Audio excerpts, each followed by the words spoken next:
ഇനി നമ്മൾ നേരെ പോകുന്നത് തിരുവനന്തപുരത്തേക്കാണ്. അവിടെ വോട്ടുപാതയിൽ മന്ത്രി വി ശിവൻകുട്ടി, സൈഫൂനും ദിവ്യയ്ക്ക് ബാബുവും ചേരുന്നുണ്ട് തത്സമയം. നമസ്കാരം. വോട്ടുപാത തിരുവനന്തപുരത്താണുള്ളത്.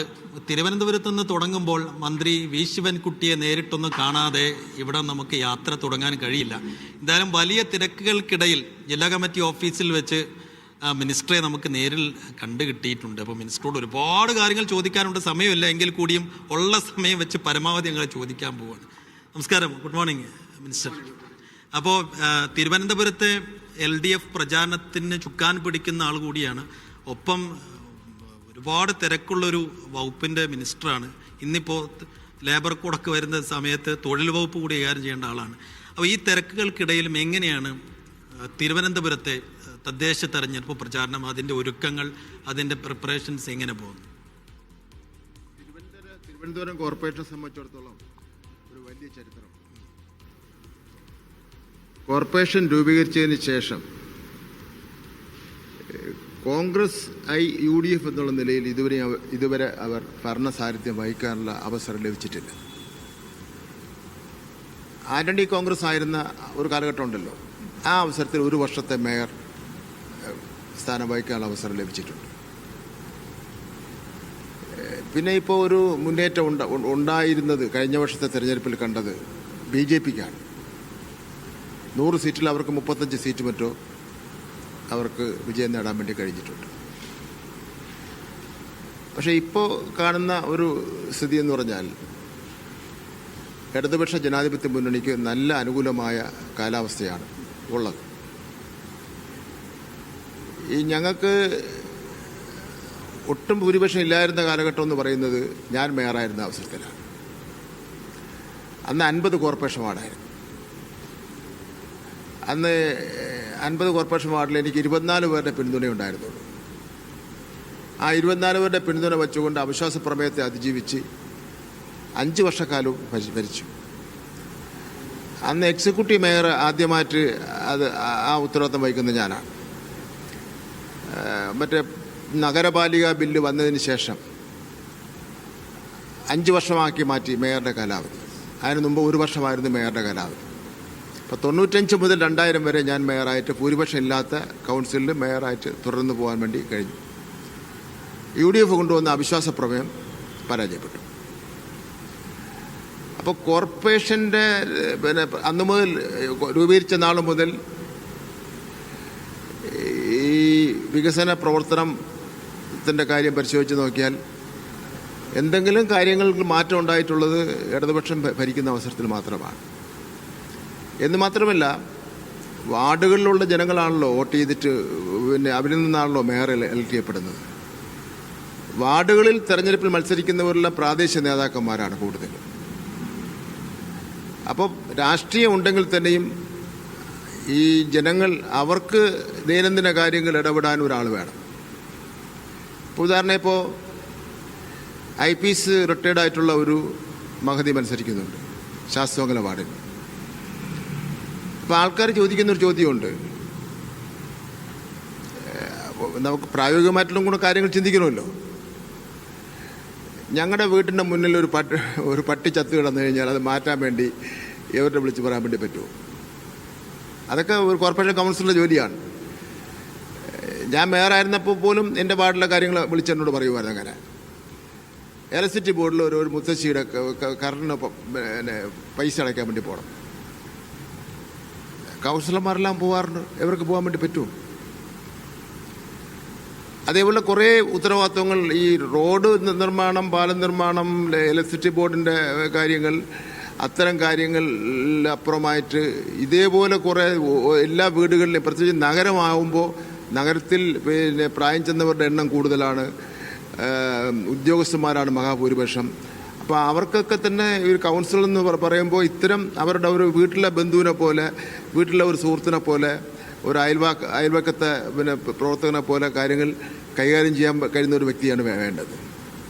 ഇപ്പോൾ തമാശയായിട്ട് ചിലപ്പം പിന്നെ പുതിയ തലമുറയ്ക്ക് തോന്നുമെങ്കിൽ തന്നെയും നല്ലൊരു ശതമാനം പുരുഷ കൗൺസിലർമാർ ഒരു വീട്ടിലൊരു മരണം ഉണ്ടായാൽ നഗരമാണ് അവർക്ക് നഗരത്തിൽ അധിവസിക്കുന്ന ജനങ്ങളൊക്കെ പിന്നെ ഉദ്യോഗസ്ഥന്മാർക്ക് സംബന്ധിച്ചിടത്തോളം എങ്ങനെയാണ് ഇത് ചെയ്യുന്നതിനെ സംബന്ധിച്ചിടത്തോളം ഉത്കണ്ഠയാണ്.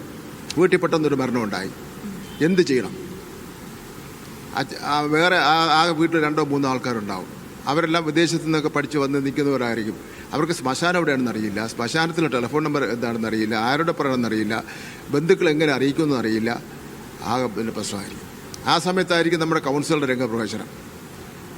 ഡെഡ് ബോഡി കുളിപ്പിക്കണം, അങ്ങനെയൊക്കെ ഉണ്ടല്ലോ. ഈ IAS ഓഫീസർമാർ ഡെഡ് ബോഡി കുളിപ്പിക്കാൻ പോവോ? അപ്പോൾ സ്ഥാനാർത്ഥികളെ വ്യക്തിപരമായി കൂടി വിലയിരുത്തുന്നുണ്ട്. ഈ തദ്ദേശ സ്വയംഭരണ സ്ഥാപനങ്ങളുടെ തെരഞ്ഞെടുപ്പിൽ വിലയിരുത്തുന്നുണ്ട്. പക്ഷേ കഴിഞ്ഞ വർഷം എന്നാൽ ചോദിക്കും, 35 BJPയുടെ ഒരു നേട്ടം ഉണ്ടായല്ലോ അവർക്ക്. എന്നാൽ സ്ത്രീകളാണ് ഏറ്റവും കൂടുതൽ ജയിച്ച് വന്നത്. അത് അന്നത്തെ ഒരു പ്രത്യേക ഒരു സാഹചര്യം, കോർപ്പറേഷനിലെ സാഹചര്യം ഉണ്ടായിരുന്നു. കോൺഗ്രസിൻ്റെ സീറ്റാണ് മുഴുവൻ പോയത്. കോൺഗ്രസിൻ്റെ വോട്ടാണ് BJPക്ക് പിന്നെ മറിച്ച് പോയത്. അങ്ങനെയാണെങ്കിൽ കോൺഗ്രസ് ആണല്ലോ 2ാം സ്ഥാനത്ത് വന്നുകൊണ്ടിരുന്നത്, UDF. അപ്പോൾ UDF വരെ 3ാം സ്ഥാനത്തേക്ക് പോകുന്ന സാഹചര്യം വന്നു. അങ്ങനെയാണ് അന്ന്.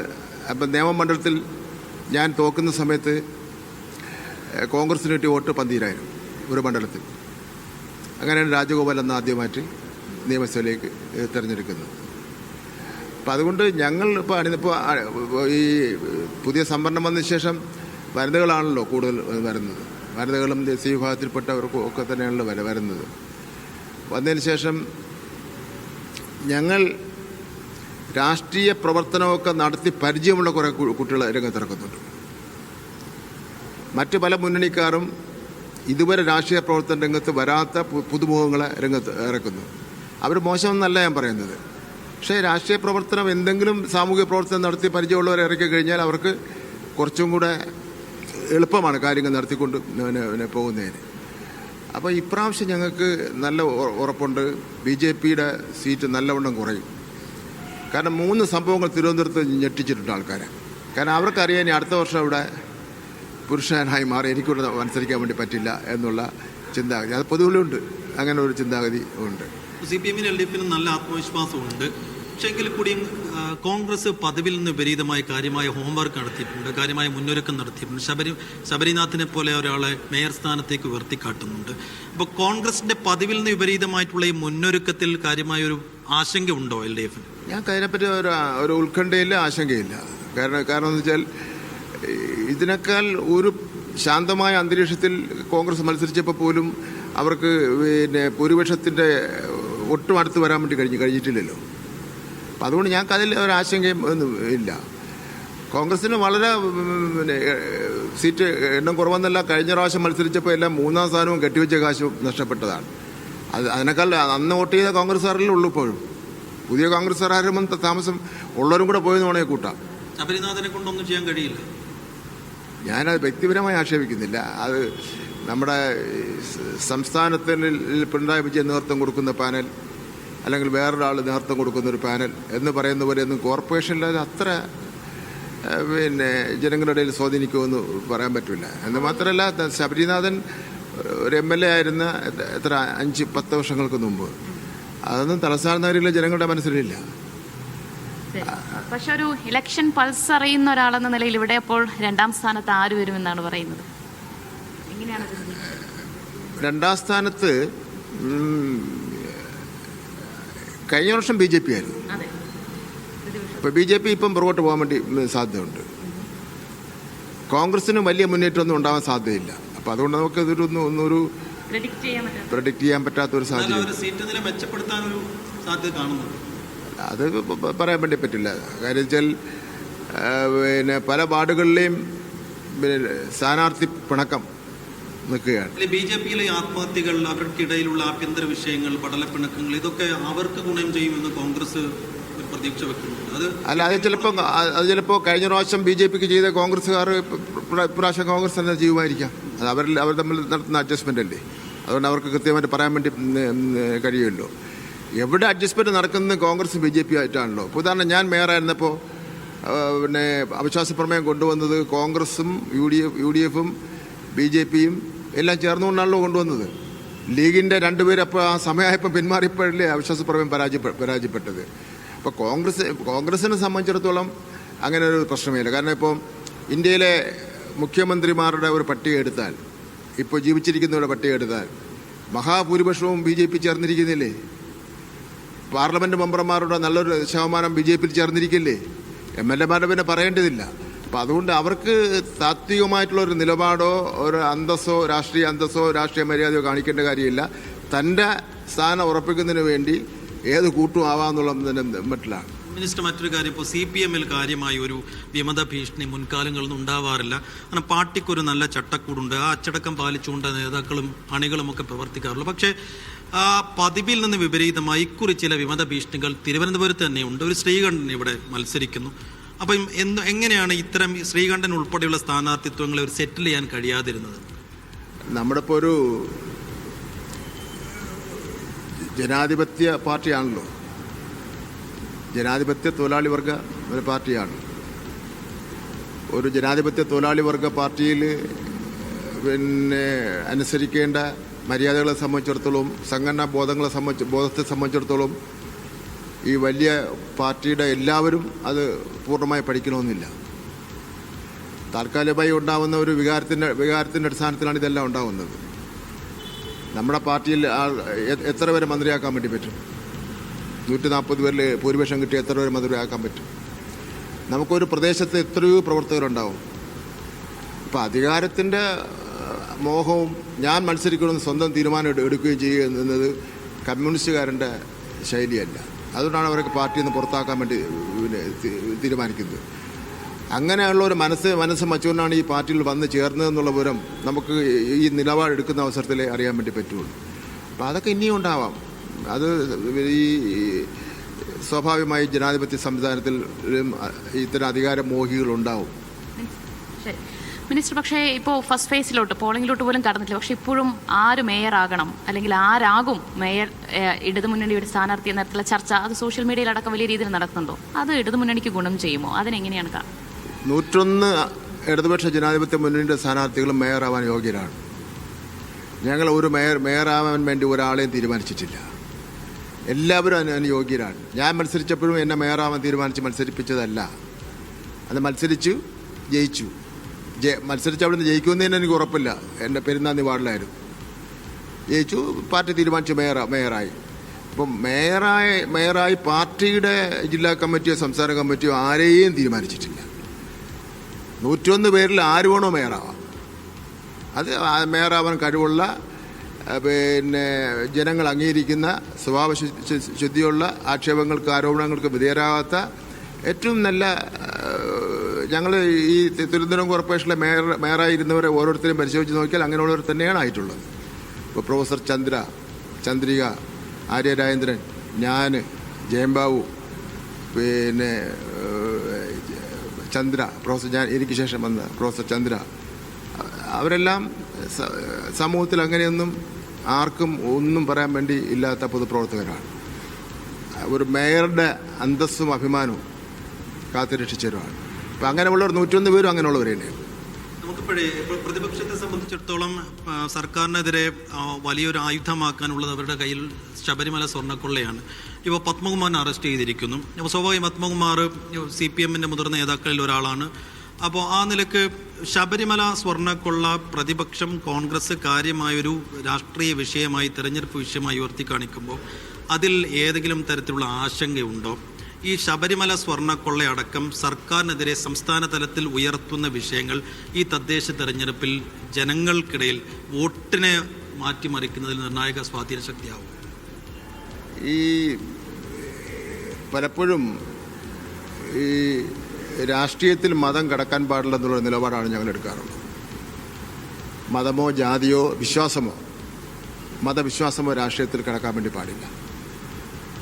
അത് വലിയ അപകടമാണ് ഉണ്ടാക്കാൻ വേണ്ടി പോകുന്നത്.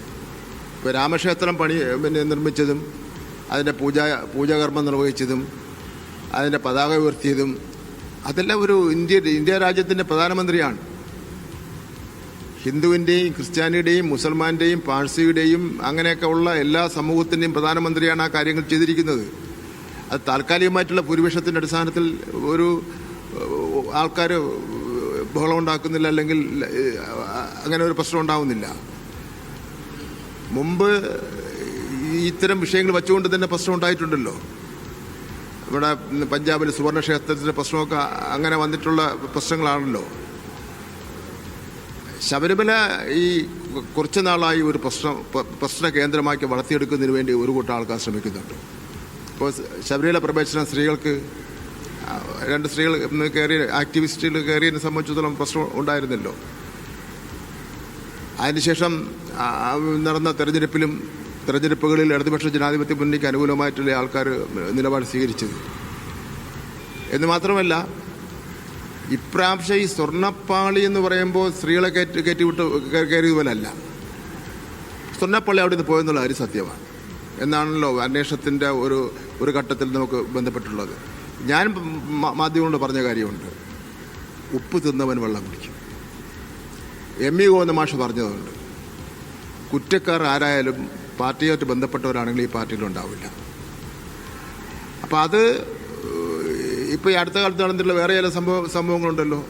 ഈ രാഷ്ട്രീയ പ്രവർത്തകരെന്നുള്ള നിലയിൽ പിന്നെ ഒരു പാർട്ടി സ്വീകരിക്കേണ്ട നടപടി സ്വീകരിക്കാത്തതിൻ്റെ ഫലമായിട്ട് ഒരു കോൺഗ്രസിനെ വെല്ലുവിളിച്ചുകൊണ്ട് നിൽക്കുന്ന ചില ആൾക്കാരുണ്ടല്ലോ.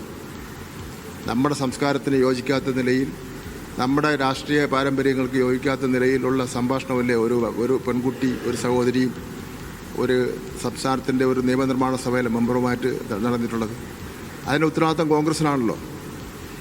ആ കോൺഗ്രസിൻ്റെ ആ ഉത്തരവാദിത്വത്തെ സംബന്ധിച്ചിടത്തോളം ഇന്നും പല മാധ്യമങ്ങളും അത് കണ്ടെന്ന് നടിക്കുന്നില്ലല്ലോ. അപ്പം അതുകൊണ്ട് ശബരിമല സ്വർണ്ണപ്പാളി വിഷയത്തിൽ പോലീസിൻ്റെ വഴിക്ക് തന്നെ അന്വേഷണമായിട്ട് ബന്ധപ്പെട്ടിട്ട് പോവുകയാണ്. കേരളത്തിൻ്റെ മുഖ്യമന്ത്രി അയ്യപ്പനോടൊപ്പമാണ്. കേരളത്തിലെ ഇടതുപക്ഷ ജനാധിപത്യ മുന്നണി അയ്യപ്പനോടൊപ്പമാണ്.